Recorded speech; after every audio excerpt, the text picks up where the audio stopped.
Shalom Mashpaka. So just to get right into it, I want to read Matthew 25, verses 31 to 46. It says, "When the Son of Adam shall come in his glory, and all his Kadash angels with him, then shall he sit upon the throne of his glory, and before him shall be gathered all nations, and he shall separate them one from another, as a shepherd divides his sheep from the goats. And he shall set the sheep on his right hand, but the goats on his left. Then shall the king say unto them on his right hand, Come, you Barak of my father, inherit the kingdom prepared for you from the foundation of the world. For I was hungry, and you gave me meat. I was thirsty, and you gave me drink. I was a stranger, and you took me in. Naked, and you clothed me. I was sick, and you visited me. I was in prison, and you came unto me. Then shall the righteous answer him, saying, Adonai, when did we see you hungry and feed you, or thirsty and gave you drink? When did we see you a stranger and take you in, or naked and clothe you? Or when did we see you sick or in prison and come unto you? And the king shall answer and say unto them, Amen, I say unto you, inasmuch as you have done it unto one of the least of these, my brethren, you have done it unto me. Then shall he say also unto them on the left hand, Depart from me, you cursed, into everlasting fire, prepared for the devil and his angels. For I was hungry, and you gave me no meat. I was thirsty, and you gave me no drink. I was a stranger, and you took me not in. Naked, and you clothed me not.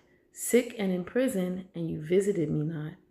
Then shall they also answer him, saying, Adonai, when did we see you hungry, or athirst, or a stranger, or naked, or sick, or in prison, and did not minister unto you? Then shall he answer them, saying, Amen, I say unto you, inasmuch as you did it not to one of the least of these, you did it not to me. And these shall go away into everlasting punishment, but the righteous into life eternal." So Yahuah has really been talking to me about what it takes to serve him. And it's one of those duh moments, but still, he's been talking to me about it because unfortunately, it's a lot of us that are preaching to the choir. We only associate with people that have already been awakened and are currently worshiping Yahusha and serving Yahuah as far as in the assemblies. But we are supposed to also be sent out as servants of Yahuah, as children of Yahuah, as witnesses to give the testimony of Yahushua HaMashiach to all living creatures, right? The key to this is the morning and evening sacrifice. Spiritually, that is us praying, confessing, and asking Yahuah what he wants us to do. So just seeking his face, right? Making sure the inside of our cup is clean so that we can go forth and do the will of Yahuah. So an example of this, a good example of this, is Luke 10, 1-20. After these things, Adonai appointed over other 70 also, and sent them 2 and 2 before his face into every city and place, whither he himself would come. Therefore he said unto them, The harvest truly is great, but the laborers are few. Pray you therefore, Yahuah of the harvest, that he would send forth laborers into his harvest. Go your ways. Behold, I send you forth as lambs among wolves. Carry neither purse, nor scrip, nor shoes, and salute no man by the way. And into whatsoever house you enter. I'm in somebody else's house right now, and that was some random noise that I can't even tell you what it is, but Yahuah rebuke it in Yahusha's name. Anyway, pray. First say, Shalom be to this house, and if the son of Shalom be there, your Shalom shall rest upon it. If not, it shall turn to you again. And in the same house remain, eating and drinking such things as they give, for the laborer is worthy of his hire. Go not from house to house, and into whatsoever city you enter, and they receive you, eat such things as are set before you, and heal the sick that are therein, and say unto them, The kingdom of Yahuah is come nigh unto you.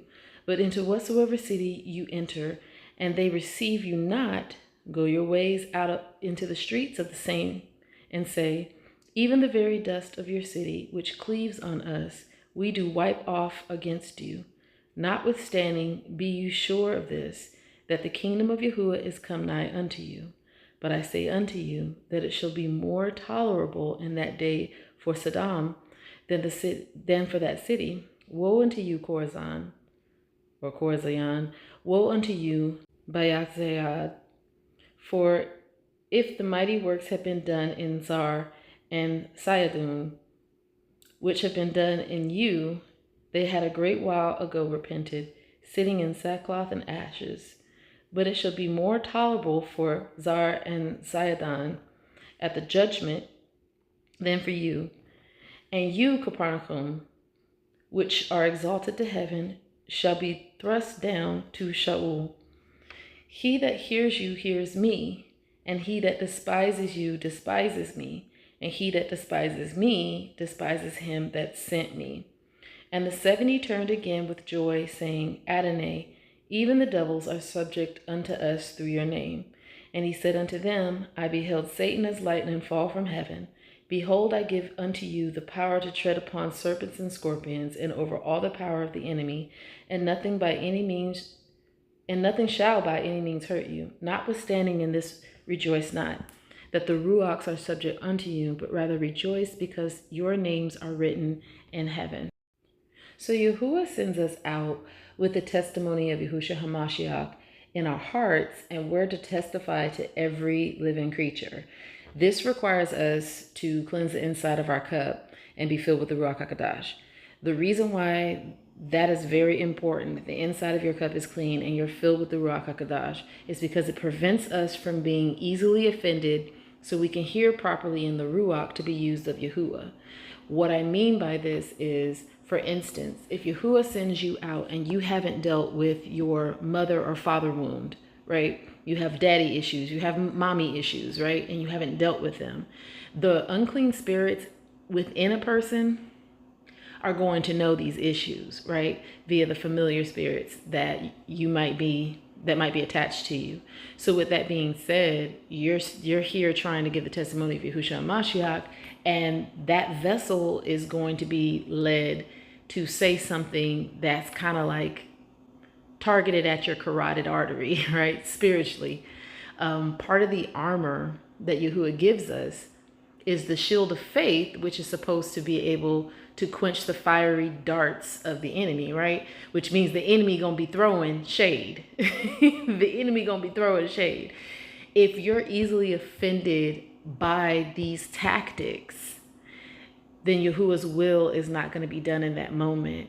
And unfortunately, your flesh might take over. Now, Yahuah going to get his glory because he has no problem either correcting you or sending someone else. But this is the reason why when he wakes us up, we don't just go out there and just start doing stuff. We have to be taught, we have to be healed, we have to be cleansed, we have to be led. Emphasis on we have to be led. And one of the most important verses in Luke 10, 1-20 is verse 16. He that hears you hears me, and he that despises you despises me, and he that despises me despises him that sent me.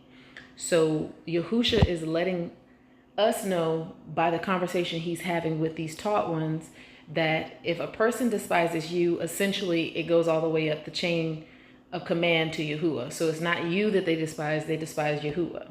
And of course they despise Yahusha because Yahusha is the truth. He's the life. He's the way. He's the word of Yahuah. He's the son of Yahuah. You know what I'm saying? He's a kinsman redeemer. So at the end of the day, they despise him and they despise Yahuah. It's not you being attacked. It is Yahuah being attacked, so to speak.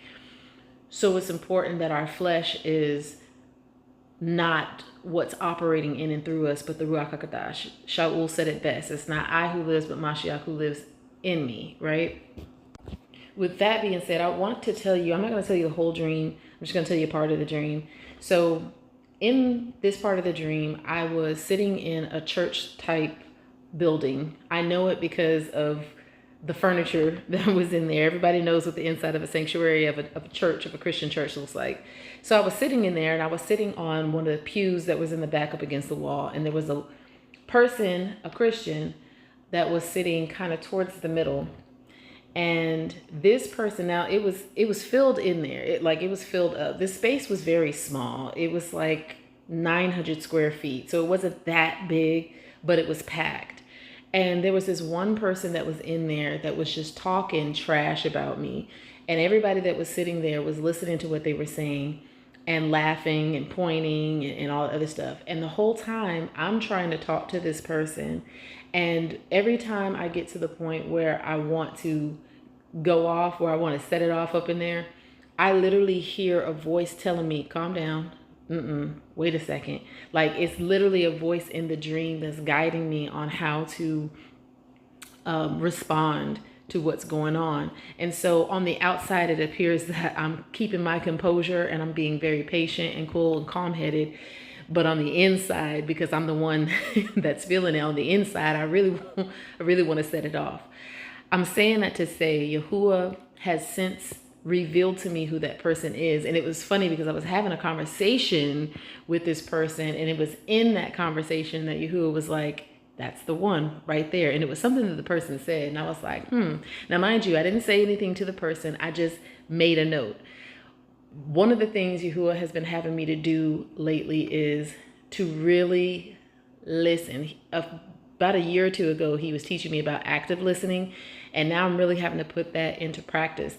Active listening, let me tell you what it's not. Active listening is not you assuming you know what a person is thinking and feeling based off of what you would say or do because of how you think and feel. Active listening is paying attention to what is speaking through a person to really hear what's being said. A good example of this is if you know somebody that apologizes all the time, 9 times out of 10 in their life, they have been the scapegoat. Everybody has blamed them for stuff. They've always been the person that everybody blames for stuff going wrong. So they have developed this hypersensitivity to people's feelings when it comes to stuff failing or whatnot, and they're always, I'm sorry.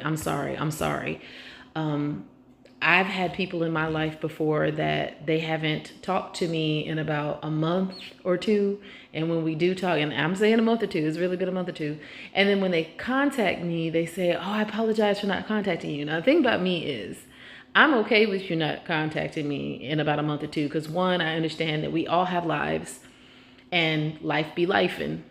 Not to mention, if you're serving Yahuah the way you should, I shouldn't hear from you every day. But also, I know how to exist by myself. I know how to exist alone. So I'm perfectly okay with not hearing from a person in a month or two. I mean, I know some people that once or twice a year I speak to them, but we're good, But that's the people, they apologize. Somewhere along the line, they have been made to feel bad about not constantly calling and texting and being in somebody's face. So that lets me know to be extra patient with that person and extra loving, extra reassuring. And that's something very small, but it's a lot that we can get if we just pay attention, right? Another example, I want to give this example because this is something that's very near and dear to myself. So when a person is experiencing high levels of stress, and sometimes they might not even realize it because stress feels different in everybody and to everybody. When they're experiencing high levels of stress to the point where their body becomes stuck in fight or flight mode, right? So it's chronic stress. It begins when their body is stuck in that fight or flight mode, their body goes into storage mode because the fight or flight mode is designed to protect us in emergency situations. So let's say you get stranded on a remote island, your body goes into fight or flight mode. Now you begin to store the foods that you're able to take in because you don't know when you're going to be able to eat again. So a lot of times people wind up gaining weight, your thyroid has a chemical in it. I don't know if chemical is the right word, but it's T3 and T4. T4 is inactive, T3 is the active. So as long as your thyroid is happy, it's producing T3. When it switches into usually hypothyroidism, which is the one that causes you to gain weight, your thyroid starts producing more T4. And so it's not functioning properly. And then you become insulin resistant, and then that's when you start gaining weight and you're not able to lose it. Also, different things within your body start to kind of break down. And one of the things that, one of the ways that you can tell that something is going on with a person is their skin. When you have liver problems, you can look at a person's face and tell. When you have kidney problems, you can look at a person's face and tell. If it's somebody whose skin is usually glowing and vibrant and without many blemishes or flawless, their hair is usually thick and luscious and full and so on and so forth, and then that starts to decline, it goes without saying that that person is experiencing not just high levels of stress, but chronic high levels of stress. And what I have experienced and witnessed is that person gets talked about or treated like trash instead of a person being healed enough to go, there's something going on with brother, or there's something going on with sister. You know, there's not enough compassion. And Yahushua told us that because of lawlessness, the love of many shall wax cold. So discernment will tell us, based on the word of Yahuwah, that these people that are missing it, and I'm talking about awakened Israelites at this point, those people that are missing it are not truly operating in the law. Because if you were, you would be going through this process that would heal you to where you would be able to see that. And I just want to go back to the whole preaching to the choir thing. There are people that Yahuwah has deemed Israelites from the foundation of the earth, right? That maybe he hasn't awakened yet. So right now they might be identifying themselves by another belief system or no belief system, which in my opinion is still a belief system. Another conversation for another day. My point is, they might not be acknowledging Yahuwah, or calling themselves Israelites. The thing with that, though, is Yahuwah is still working on them. And there will be a point, because Yahuwah called them, there will be a point where they will be worshiping Yahuwah and following Yahushua and so on and so forth, acknowledging that they are Israelites. We might encounter them prior to that happening, though. And so it's best that we take on the mindset of a servant. Everywhere we go, we should be testifying of Yahushua HaMashiach. And just like Yahushua said in verse 16, if they despise you, they're not despising you, they're despising Yahushua. And if they despise Yahushua, they're despising Yahuwah, right? And I want to also read this to you. This is Yehukanan, John 8, starting in verse 38, going to verse 47. I speak that which I have seen with my father, and you do that which you have seen with your father. They answered and said unto him, Abraham is our father. Yahushua said unto them, if you were Abraham's children, you would do the works of Abraham. But now you seek to kill me, a man that has told you the truth, which I have heard of Yahuwah. This did not Abraham. You do the deeds of your father. Then said they to him, we be not born of fornication. We have one father, even Yahuwah. Yahushua said unto them, if Yahuwah were your father, you would love me, for I proceeded forth and came from Yahuwah. Neither came I of myself, but he sent me. Why do you not understand my speech? Even because you cannot hear my words. Let me read that again. That's verse 43. Why do you not understand my speech? Even because you cannot hear my word. Hold on to that. You are of your father the devil, and the lusts of your father you will do. He was a murderer from the beginning and abode not in the truth, because there is no truth in him.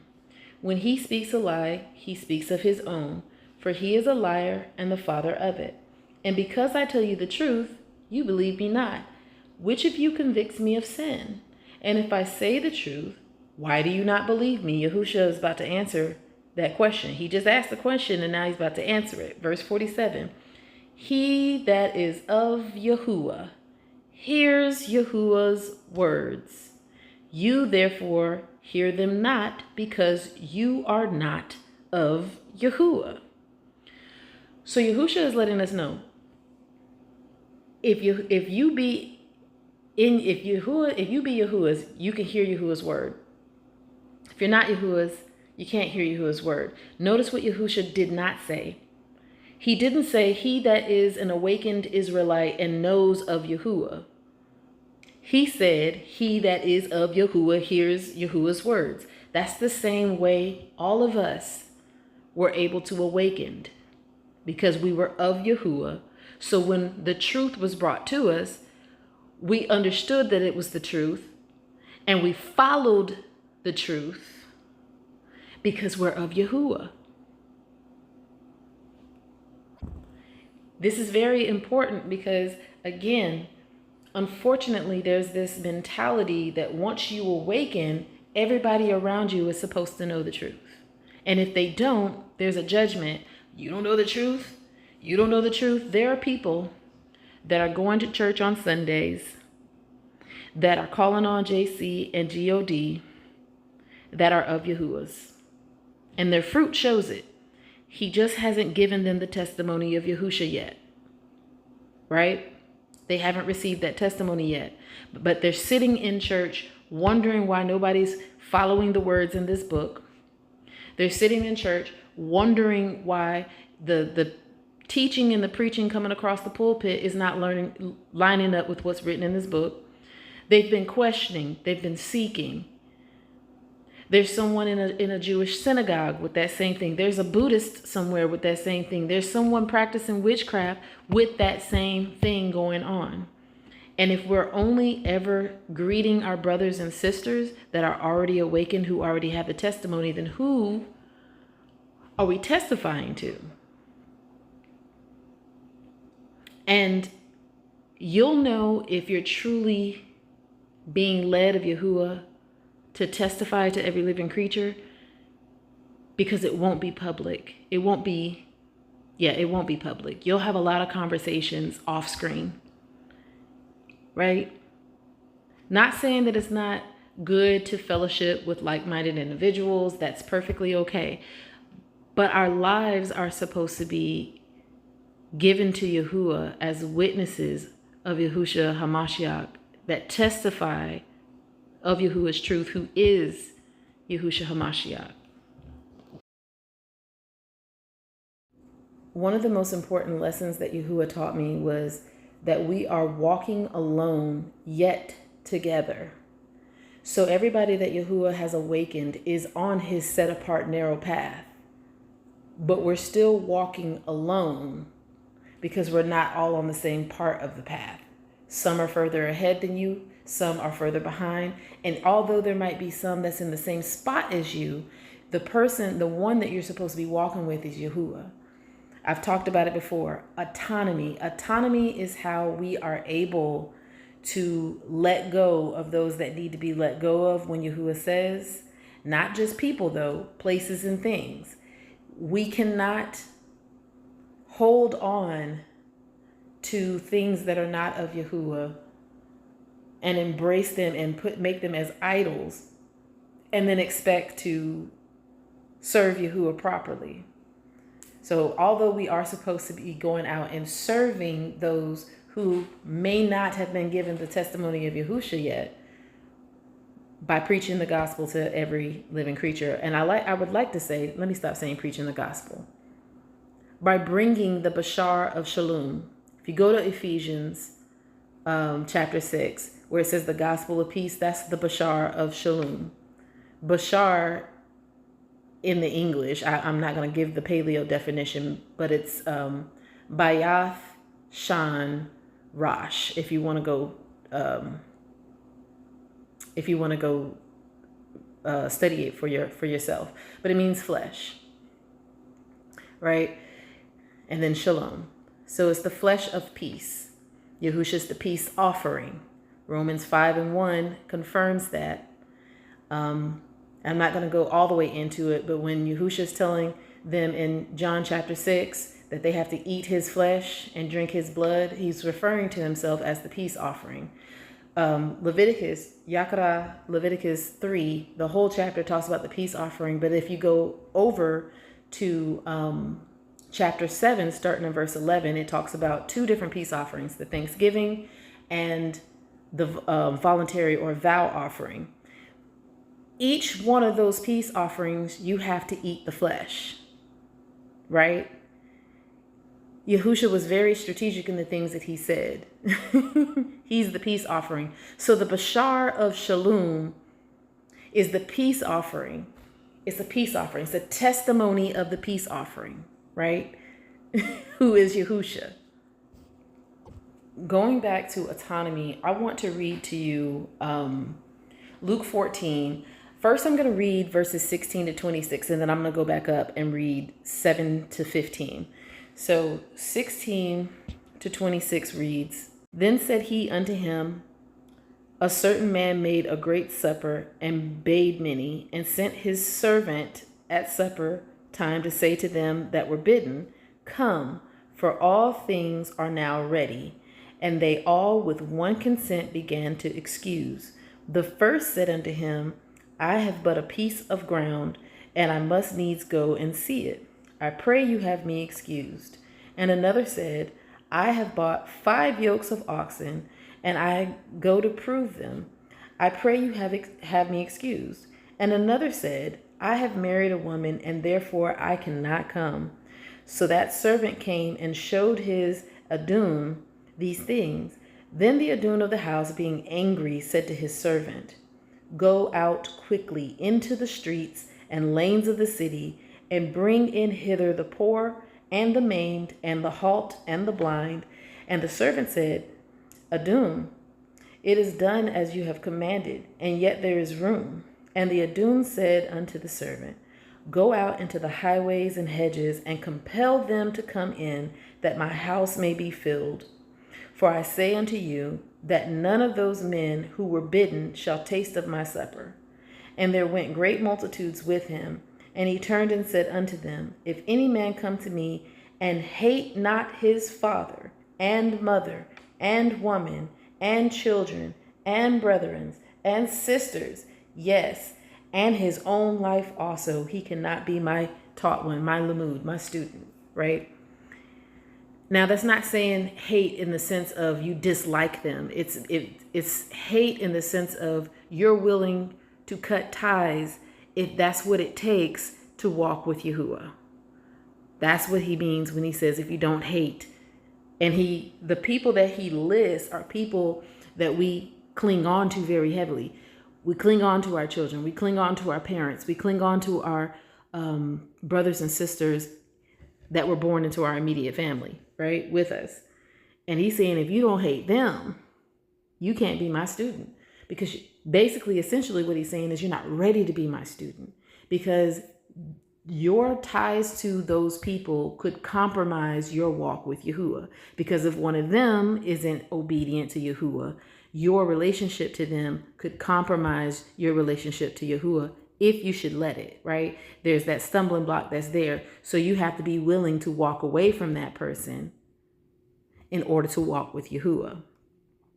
It doesn't mean, though, that you're not supposed to give the testimony to that person. Once we give the testimony of Yahushua to someone, once we testify of Yahushua, if they don't want to hear nothing else, then we're supposed to leave. We're supposed to kick rocks, right? But we still have to give the testimony. That's the whole point. Now, I want to go back and read verses 7 to 15. This is actually a passage that my dad likes a lot. I'll get into that in a minute, but it says, And he put forth a parable to those which were bidden, when he marked how they chose out of the chief rooms, saying unto them, When you are bidden of any man to a wedding, sit not down in the highest room, lest a more honorable man than you be hidden of him.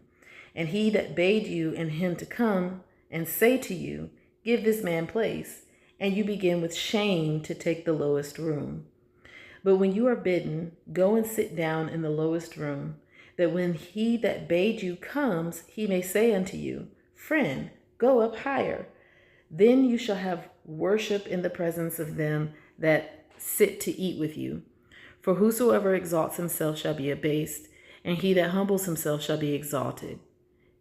Then said he also unto him that bade him, when you make a dinner or a supper, call not your friends, nor your brethren, neither your kinsmen, nor your rich neighbors, lest they also bid you again, and a recompense be made you.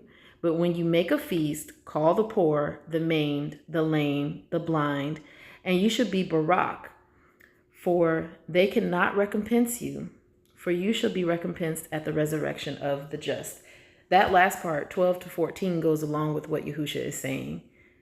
Whatever you shall do to the least of these, you do unto Yahushua, right?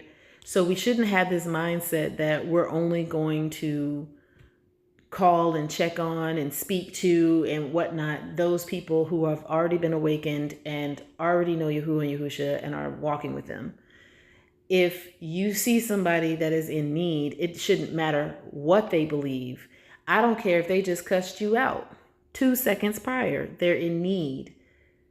If Yahuwah leads you to help, you need to go help, right? Because we're here to serve Yahuwah. Everything we do or say is a reflection of Yahuwah. And so we have to be conscious of that. So Yahuwah really has been talking about how to serve, because, and I'm guilty of this next part, the first thing that we all want to do is get out here and make YouTube channels and various other things. And again, like I said, I'm guilty of it. And I also understand, because some of it was done innocently. We just were excited and we wanted to tell people. However, a lot of what's being done is there's a comparison between being an awakened Israelite and being a Christian. And so it's a lot of people beating down Christians. I'm going to go ahead and tell you something. And there's going to be some people that probably click off after I say this, but I'm going to be 100% honest with you. I have met Christians that display more of the fruits of the Ruach than some of these awakened Israelites out here, which lets me know that Yahuwah is working on the heart of that Christian. And I know them at a portion of their walk where they have yet to be given the testimony of Yahushua, but they're still seeking truth. And I know they're seeking truth because Yahushua said a bad tree can't produce good fruit and a good tree can't produce bad fruit. And I believe Yahushua, right? I have faith. So with that being said, it shouldn't be a battle of being an Israelite versus being a Christian. The mentality should be those who have yet to be awakened are prisoners of war. Let's go forth so they can be set free in Yahushua's name. That is the heart posture Yahuwah wants us to have. Go forth to the lost sheep of Yasharal, that they may be set free by you coming and bringing them the testimony of Yahushua, them listening to the testimony, receiving the testimony, believing the testimony, and now they have the testimony for themselves. That is how you're a peacemaker. I'm not going to read it. I'm just going to reference it. A good example of what this looks like is John 4 and the woman at the well. After she received the testimony of Yahushua, because at one point he says, I am he, because she starts talking about the Messiah, and he said, I am he. After he reveals himself to her, that's her receiving the testimony of Yahushua. She receives that testimony. She drops her water pail. The vessel that she had to take up water. She drops that, meaning she left her earthly possessions behind, because that's what she needed for the earthly water that she would thirst again, right? She left that behind. She went into the city and she told them, come see a man that told me everything I ever did. And because they believed her testimony, they came to Yahushua. But then they said after that, now we believe not just because of the testimony that this woman gave to us, but we have heard for ourselves this man speak, and now we believe because of his words, right? That's literally a nutshell of what it looks like to be a peacemaker. Because being a peacemaker means you're giving the testimony, they're receiving the testimony. And remember, you can't have peace with Yahuah unless you come through Yahusha. So if this person is receiving the testimony of Yahusha that you're giving to them and believing it, and now they're walking with Yahuah because of Yahusha, you have just become a peacemaker. You've helped them make peace with Yahuah through Yahusha, right? So yes, servitude. The heart posture should be to set the captives free. We're not the savior. We're not the kinsman redeemer, but we are witnesses. And John Yehukanan, the immerser, talks about that in the first chapter of John. He was a man sent from Yahuah to bear witness of the light being Yahusha, right?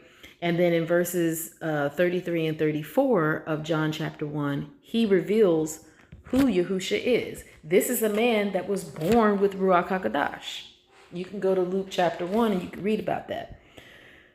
But verse 33 and 34 of John chapter 1 says, "And I knew him not, but he that sent me to immerse with water, the same said unto me, upon whom you shall see the Ruach descending and remaining on him, the same as he which baptizes with the Ruach HaKodesh. And I saw and bore record that this is the Son of Yahuah." Okay, so he has the testimony, and although he was dipping people in in water, immersing them with the immersion of repentance, he was bearing witness to Yahusha, right? That's the main thing that he was doing. He was bearing witness to Yahusha, testifying of Yahusha to the people. The best thing for you to do, and I'm saying this as your sister and as a fellow servant, ask Yahuah to give you the testimony of Yahushua HaMashiach. The reason why I'm saying ask and nothing else is because we should never assume we have something. Ask him to give you the testimony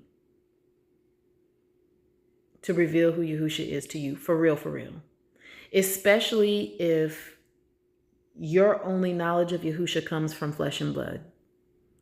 Because Yahusha gave Peter a barak because flesh and blood did not reveal Yahusha to Kappa, but Yahuah did. Yahuah is the one that gives us the testimony that goes in our ark, which is our hearts, right? The testimony of Yahushua HaMashiach is the testimony that goes into the Ark of the Covenant, and the Ark of the Covenant is our heart. So with that being said, the word in our heart, right? That's the word in our heart. So with that being said, Yahusha told Moses, or Masha, in Exodus 25:16 and 25:21, that he would give Masha the testimony to put inside of the ark. Yahuah has to give us that testimony. If you receive the testimony of Yahusha by flesh and blood, I would say go ask Yahuah. Go ask Yahuah for the testimony. Because you could be out here living out the traditions of men via the doctrines of devils unaware. As always, much ahabah and shalom to you, my beloved Mashpachah.